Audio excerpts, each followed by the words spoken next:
नमस्कार मित्रांनो, आज आपण बघणार आहे नद्यावरील धरणे. ठीक आहे. आता आजच्या भागामध्ये आपण ठाणे आणि नाशिक जिल्ह्यातील धरणे बघणार आहे. तर सगळ्यात अगोदर बघूया ठाणे जिल्ह्यातील धरण. तानसा धरण. तानसा धरण हे तानसा नदीवर आहे. मोडक सागर हे धरण वैतरणा नदीवर आहे. मुळशी हे धरण मुळा नदीवर आहे.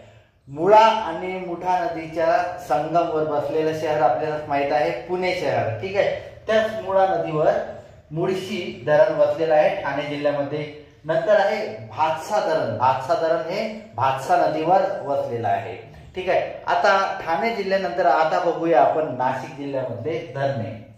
नांदूर मधमेश्वर हे धरण कादवा नदीवर वसलेलं आहे. कादवा नदी. ठीक आहे. नंतर गंगापूर. गंगापूर धरण हे फार फेमस धरण आहे नाशिक मधलं, जे गोदावरी नदीवर वसलेलं आहे. दारणा धरण हे दारणा नदीवर वसलेलं आहे आणि चनकापूर धरण हे गिरणा नदीवर वसलेलं आहे.